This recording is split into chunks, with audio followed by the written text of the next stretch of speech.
Hello friends, welcome to Sivagiri channel. இன்றைய நாள் அனைவருக்கும் நல்லதொரு நாளாக அமையணும்னு நான் மனதார வேண்டிக்கிறேன். இன்றைக்கி விலாக் பார்த்திங்கன்னா குக்கிங் விலாக் தான் பார்க்க போகிறோம். காலையில் கிளைமேட் வந்து ரொம்ப சூப்பராக இருந்துச்சு. பக்கத்து வீட்டில் பார்த்திங்கன்னா புறா வளர்க்குறாங்களா, அவங்க காலையிலே வந்து அந்த கூண்டெல்லாம் ஓப்பன் பண்ணி விட்டுருவாங்க. புறா வந்து எப்போதுமே ரவுண்டிங் வரும். அது பார்க்கும்போது ரொம்ப மனசுக்கு சந்தோஷமாக இருக்கும். இன்றைக்கி பார்த்திங்கன்னா கொஞ்சம் மழை வர மாதிரி இருந்ததுனால அவங்க வந்து ஓப்பன் பண்ணி விடலை. அப்புறம் இந்த கிளைமேட்லாம் நல்லா இருக்கு அப்படின்னு சொல்லிட்டு கொஞ்சம் நேரம் மாடியில் இருந்து பார்த்துட்டு வந்து கீழே வந்து வர ஆரம்பிச்சிட்டேன். பங்குனி மாதத்தில் பார்த்திங்கன்னா வெயில் தான் அதிகமாக இருக்குன்னு சொல்லுவாங்க. இப்போல்லாம் வந்து பார்த்திங்கன்னா மழையும் வருது, வெயிலும் அடிக்குது. ஆனாலும் வந்து கிளைமேட் ரொம்ப சூப்பராக இருந்துச்சுன்னு சொல்லலாம். காற்று வந்து காலை நேரத்தில் நல்ல ஒரு ஃப்ரெஷ்ஷான ஒரு காற்று கிடைக்கிற மாதிரிக்கே இருந்தது. அப்புறம் பார்த்திங்கன்னா அந்த நம்ம வீட்டு பக்கத்தில் ஒரு மாமரம் இருக்குது, ஷார்ட்ஸ்லலாம் கொடுத்துருப்பேன். அதை பார்த்துட்டு கீழே வந்துட்டேன். அம்மா வந்து பார்த்திங்கன்னா காலையிலே நல்லா வாசல்லாம் சாணம் தெளித்து விட்டுட்டு கோலம் போட ஆரம்பிச்சிட்டாங்க. எவ்வளோ வேலைகள் இருந்தாலும் இந்த ஒரு வேலையை மட்டும் எனக்கு கொடுக்கவே மாட்டாங்க. அது சின்ன பிள்ளையிலேருந்து அப்படி தான்.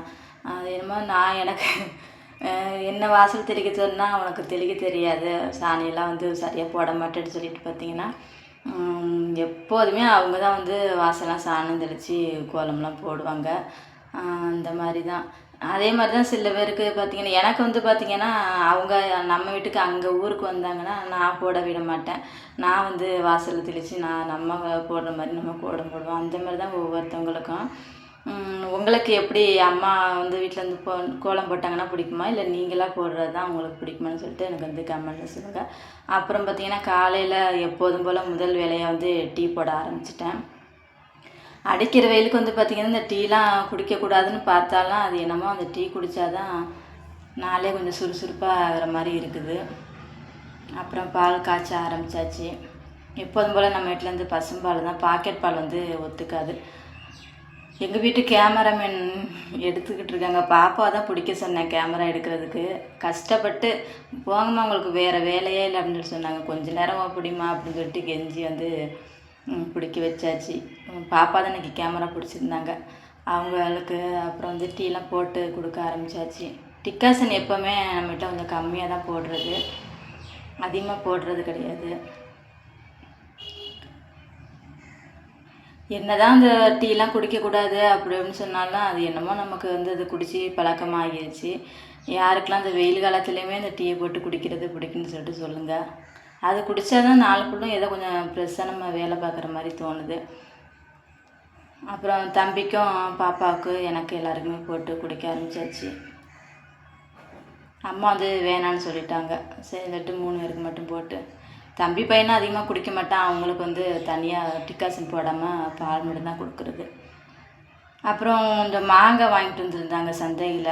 மாங்காய் வந்து ஊறுகாய் போடலான்னு பார்த்தீங்கன்னா அண்ணன் கேட்டுக்கிட்டே இருந்தாங்க. போன டைம் போட்டு கொண்டுட்டு வந்த வீட்டில் காலியாகிடுச்சு. சரி இந்த தடவை இருக்கிறத போட்டு வச்சுருவோன்னு சொல்லிட்டு போட்டு மாங்காய்லாம் வதக்கி வச்சுக்க. தாளிக்கும் போது சொல்லுங்கள், அவ்வளோ ஒரு டேஸ்ட்டாக இருக்கும். இந்த மாங்காய் ஊறுகாய் பார்த்திங்கன்னா நம்ம வீட்டிலே செய்கிறது, பெருங்காயம் வெந்தயம்லாம் சேர்த்து 6 மாதம் ஆனாலும் வந்து கெடாது, அப்படியே தான் இருக்கும். ஃப்ரெஷ்ஷாக நம்ம வந்து வீட்டிலே வச்சு சாப்பிட்லாம். கடையில் எவ்வளோ தான் நம்ம வாங்கி டேஸ்ட்டாக சாப்பிட்டாலும் நம்ம வீட்டில் இந்த இருக்கிற பொருட்கள் வச்சு நம்ம செஞ்சு அதை சாப்பிடும்போது உடலுக்குமே ரொம்ப நல்லதாக இருக்கும். சீக்கிரமாக வீணாகவும் போகாது. போன டைம் போட்டு வந்து பார்த்திங்கன்னா அங்கே ஊரில் இருக்கும்போது ஒரு கிட்டத்தட்ட ஒரு 6 மாதங்கள் நெருக்கி வந்துருந்துச்சு. வீணாகவே போகல, நல்லா இருந்தது. 5.5 மாதத்துக்கிட்ட நெருக்கி வந்துருந்துச்சு. அப்புறம் முடிஞ்சிருச்சு. சரி இந்த டைம் போட்டு வச்சிடலாம் நம்ம ஊருக்கு போகிறதுன்னு சொல்லிட்டு தான் போட ஆரம்பிச்சிட்டேன். காலை டிஃபன் பார்த்திங்கன்னா அன்றைக்கி சிம்பிளாக ஒரு தேங்காய் சட்னி வந்து காய்ந்த மிளகாய் போட்டு வந்து செஞ்சு ஆரம்பித்தாச்சு. செஞ்சுட்டு தோசை ஊற்றிடலாம் அப்படின்னு சொல்லிட்டு சிம்பிளாக ரெடி பண்ணியாச்சு. மாவுமே ரொம்ப கம்மியாக தான் இருந்துச்சு, ஒரு 4 தோசை ஊற்றுற அளவுக்கு.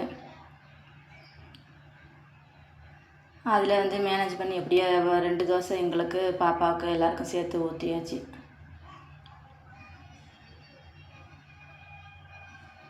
கஞ்சி தான் அந்த வெயில் காலத்துலலாம் குடிக்க ரொம்ப பிடிக்கும் எனக்கு. ஆனால் வந்து அன்றைக்கி கஞ்சி இல்லாதனால சரி இந்த தோசையை போட்டு நம்ம மேனேஜ் பண்ணிடலாம் அப்படின்னு சொல்லிட்டு காலையிலே வந்து கொஞ்சம் சிம்பிளாக ஒரு சட்னி வச்சுட்டு அதை வந்து பிள்ளைங்களுக்கும் எங்களுக்கு எல்லாருக்குமே சாப்பிட ஆரம்பிச்சிட்டேன்.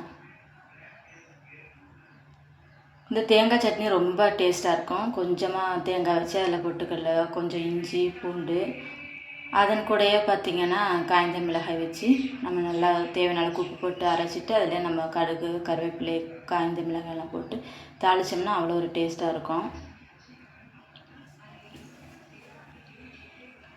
இதன் கூட ஒரு தக்காளி சட்னி கார சட்னிலாம் வச்சு சாப்பிட்டோம்னா ரொம்ப டேஸ்ட்டாக இருக்கும். அப்புறம் பார்த்திங்கன்னா தம்பிக்கும் பாப்பாவுக்கும் தோசை வந்து ஊட்டி விட ஆரம்பிச்சிட்டேன்.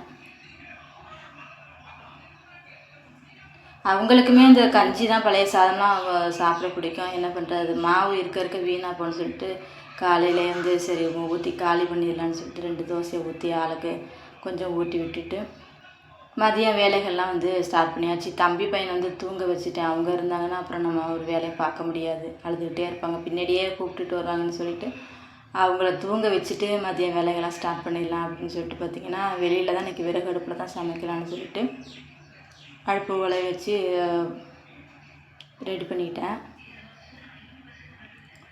அடிக்கிற வெயிலுக்கு வெளியில் உட்காரவே முடியல, அவ்வளோ ஒரு ஹீட்டாக இருந்தது. இருந்தாலும் எனக்கு என்னமோ அந்த விறகடுப்பில் சமைச்சு பழக்கங்கிறதுனால அது ரொம்ப உள்ளே வந்து நம்ம ஸ்டவ் அடுப்பில் சமைக்கிறத விட எனக்கு வெளியில் தான் ரொம்ப சமைக்க விருப்பம்னே சொல்லலாம். அது எவ்வளோ வெயிலாக இருந்தாலும் சரி, அது மழை வந்தாலும் அது என்னமோ அப்படி பழகி போயிடுச்சு. அப்புறம் உலை கொதிச்சதோட அரிசி வந்து போட ஆரம்பிச்சிட்டேன். அம்மா அன்றைக்கி பார்த்திங்கன்னா மீன் வந்து வாங்கிட்டு வந்துருந்தாங்க. கொஞ்சம் மார்க்கெட்டுக்கெலாம் போய் அதில் அந்த மாங்காய் ஊறுகாய் போட்டது போக ஒரு 2 மாங்காய் பழம் மிச்சம் இருந்துச்சு. அதில் இன்றைக்கி ஒரு மாங்காய் அதில் இன்றைக்கி பாதி தான் போட்டிருந்தேன். ஏன்னா அந்த ஒரு வேளைக்கு மட்டும்தான் நம்ம வீட்டில் அந்த குழம்புலாம் ஊற்றிப்பேன். நைட்டு டிஃபன் ஏதாச்சும் செய்கிறதுங்கிறதுனால தம்பி பார்த்திங்கன்னா இடையில எழுச்சி வந்துட்டான். முடித்ததோடு வந்துட்டாங்க என் பக்கத்தில். சரின்னு சொல்லிட்டு அவங்களையும் சமாதானப்படுத்திட்டு அப்புறம் சமையல் வேலையும் நம்ம அங்கிட்டு பார்த்துக்க வேண்டியதாக இருந்தது. சாப்பாடுமே ரெடியாக இருந்தது. சரி புளி கரைச்சி நம்ம மசாலா பொருட்கள்லாம் எல்லாம் ரெடி பண்ணிடலாம் அப்படின்னு சொல்லிட்டு பார்த்திங்கன்னா குழம்புக்கு எல்லாமே ரெடி பண்ண ஆரம்பிச்சிட்டேன். இன்றைக்கி மாங்காய் கொஞ்சம் போடுறதுனால புளி கரைசல் கொஞ்சம் கம்மியாக தான் புளிப்பு வச்சேன். ஏன்னா மாங்காய்லேயும் கொஞ்சம் புளிப்பு இருக்கும்னால முருங்கைக்காய் மாங்காய் அதிலே போட்டுட்டேன். எப்போதுமே வந்து பார்த்திங்கன்னா குழம்பு நல்லா கொதித்து முக்கால் பரம் வரும்போது தான் மாங்காய் முருங்கைக்காயெலாம் போடுறது. இந்த டைம் வந்து ஒன்றாவே போட்டுட்டேன். ஏன்னா அடுப்பு வந்து ரொம்ப சீக்கிரமாக வந்து வெந்துடும். அப்போ குழம்பு பாதி முக்கால் வந்து சுண்டின பிறகு நம்ம அது போட்டோம்னா சரியாக வேகிறதில்ல. அதனால மசாலா பொருட்களோடையே போட்டுட்டோம்னா ஒரு கொதி வந்தோட மீனை மட்டும் போட்டு இறக்கலான்னு சொல்லிட்டு பார்த்திங்கன்னா அந்த மசாலாக்களோடையே அந்த மாங்காய் முருங்கைக்காய் எல்லாமே போட ஆரம்பிச்சிட்டேன். அதே மாதிரி குழம்பு தாளித்ததோடையே பார்த்திங்கன்னா சீக்கிரமாக வெந்துருச்சு. அப்படி மீனை மட்டும் போட்டு இறக்குற மாதிரிக்கே இருக்கும். இன்றைக்கி மீன் வந்து இது வந்து 400 ரூபான்னு சொல்லி சொன்னாங்க. மீன் வந்து நல்லா இருந்தது.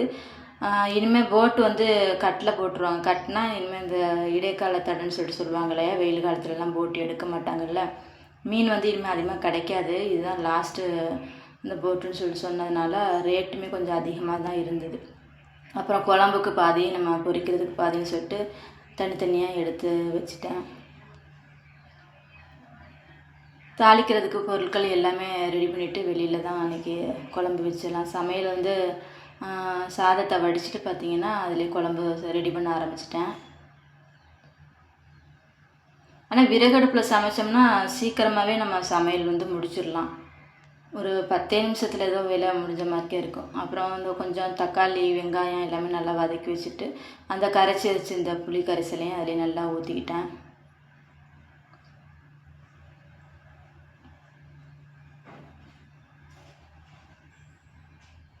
அதை வெளியில் நம்ம விறகடுப்பில் வச்சு சமைக்கும்போது பார்த்திங்கன்னா சீக்கிரமாக வெந்துடும். ரெண்டாவது பார்த்திங்கன்னா டேஸ்ட்டும் சூப்பராக இருக்கும்.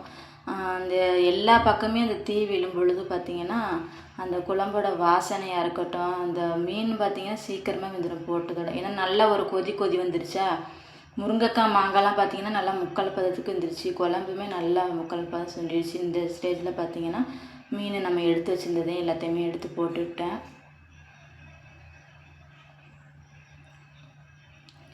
மீன் குழம்புக்கு எப்போவுமே கொஞ்சம் நான் வந்து லைட்டாக வந்து தண்ணியாக தான் வைப்பேன். ஏன்னா நம்ம வந்து அந்த மீன் சுண்டி வரணும், நம்ம போட்டிருக்க காய்கறிகள் எல்லாம் சேர்ந்து வரணும். ரெண்டாவது பார்த்திங்கன்னா தேங்காயெலாம் நம்ம அரைச்சி ஊற்றுவோம். ரொம்ப கட்டியாக வச்சோம்னா வந்து அது ஊற்றிக்கிற பதம் வராதுங்கிறதுனால கொஞ்சம் நான் தண்ணியாக தான் வைப்பேன். அந்த தேங்காய் நம்ம வந்து அரைச்சி ஊற்றுனதோடய பார்த்திங்கன்னா நல்லா ஒரு கட்டி பதத்துக்கு ஈக்குவலாக வந்துடும். அந்த தண்ணிக்கு அந்த நம்ம தேங்காய் ஊற்றுனதுக்கு சேர்த்து சமமாக சூப்பராக வந்து ரெடி ஆயிரும். அதன் பிறகு பார்த்திங்கன்னா துணி வச்சு லேசாக அசைச்சி விட்டுக்கிட்டேன்.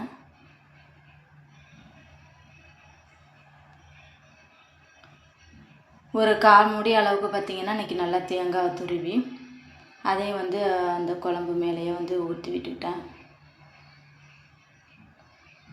அந்த தேங்காய் ஊற்றுனதோட பார்த்திங்கன்னா அந்த குழம்போடைய கலரு எல்லாமே டேஸ்ட்டாக மாறிடும். ஒரு 2 நிமிஷம் நல்லா ஒரு கொதி விட்டு கிண்டி விட்டுட்டு இறக்கணும்னா சூப்பரான மீன் குழம்பு வந்து ரெடி ஆயிடும். மீன் குழம்புக்கு எப்போவுமே தலைப்பகுதியை போட்டு தான் அதிகமாக நல்லா டேஸ்ட்டாக இருக்கும். அதே மாதிரி இன்றைக்கி எல்லாம் தலைப்பகுதியை தான் போட்டு வச்சு குழம்பு வச்சா ரொம்ப டேஸ்ட்டாக இருந்தது. அந்த மாங்காய் முருங்கைக்காய் எல்லாம் போட்டு வைக்கும்போது அதன் பிறகு பார்த்திங்கன்னா மீன் கொஞ்சம் மசாலாக்கெல்லாம் போட்டு அதையுமே நல்லா எல்லாம் பொரித்து எடுத்து ஆரம்பிச்சிட்டேன். 2 குட்டீஸுக்கும் பார்த்திங்கன்னா குழம்பு மீனுமே அதிகமாக பிடிக்காது. அவங்களுக்கு பொரிச்ச மீன் தான் ரொம்ப பிடிக்கும். அவங்களுக்கு பிள்ளைங்களுக்கு வந்து அதிகமாக நம்ம இந்த சிக்கன் இந்த மாதிரி கொடுக்குறது பதிலாக அந்த மீன்கள்லாம் அதிகமாக நம்ம கொடுத்தோம்னா ரொம்ப நல்லது. இப்போலாம் வந்து சின்ன பிள்ளைங்களே ரொம்ப அதிகமாக கண்ணாடி போட ஆரம்பிச்சிட்டாங்க. மீன் வகைகள் வந்து நம்ம அதிகமாக கொடுத்து பழகணும்னு சொல்லிட்டு நான் வந்து நினைப்பேன். அப்புறம் கொஞ்சம் வந்து சக்கரவள்ளி கிழங்கு இருந்தது. இது வந்து சீசனில் கிடச்சிச்சின்னா கண்டிப்பாக வந்து எல்லாருமே வாங்கி சாப்பிடுங்க. ஏன்னா வந்து இந்த புற்றுநோய்கள் உருவாக செல்களெல்லாம் அழிக்குன்னு சொல்லிட்டு வந்து மருத்துவ குணத்தில் சொல்கிறாங்க. அதனால் வந்து கண்டிப்பாக வந்து சாப்பிடுங்க. ரொம்ப மருத்துவ குணம் இது. கொழுப்பு சத்து இல்லாத ஒரு கிழங்கு வகையை சேர்ந்ததுன்னு சொல்லலாம். நிறைய மருத்துவ குணங்கள் இருக்குது. அதனால் சீசன் டைமில் வந்து எப்போ கிடைச்சாலும் அது வந்து மறக்காமல் வாங்கி வந்து சாப்பிடுங்க. அனைவருமே சாப்பிடலாம் அந்த கிழங்கு வகை பார்த்திங்கன்னா. அதையும் இப்போ அடுப்பில் வந்து வேக வச்சுட்டேன். நெருப்பு வந்து வேஸ்ட்டாக போகும்னு. இன்றைக்கி விலாக் வீடியோ அவ்வளோதான் ஃப்ரெண்ட்ஸ். பார்த்திங்கன்னா மதியம் வந்து பாப்பாவுக்கும் தம்பிக்கும் சோறு வந்து போட்டு ஒரு 2 மீன் பீஸ் வச்சு ஊட்டி விட ஆரம்பிச்சிட்டேன். புதுசாக நம்ம சேனலை பார்க்குறவங்களா இருந்தீங்கன்னா மறக்காமல் நம்ம சேனல் வந்து சப்ஸ்கிரைப் பண்ணிவிட்டு பாருங்கள். வீடியோ பிடிச்சிருந்துச்சின்னா ஒரு லைக் மட்டும் கமெண்ட் எதுவாக இருந்தாலும் சொல்லுங்கள். எனக்கு வந்து கொஞ்சம் மோட்டிவேஷனலாக இருக்கும். என்னுடைய வீடியோ பார்க்கின்ற அனைத்து நல்ல உள்ளங்களுக்கும் என்னுடைய அன்பார்ந்த நன்றியை வந்து தெரிவித்துக் கொள்கின்றேன். இன்றைக்கி சூப்பரான வந்து மீன் குழம்பு வந்து லைட்டாக குழம்பு மட்டும் ஊற்றிக்கிட்டு 2 மீன் வந்து வச்சு தம்பிக்கும் பாப்பாவுக்கும் ஊட்ட ஆரம்பிச்சிட்டேன்.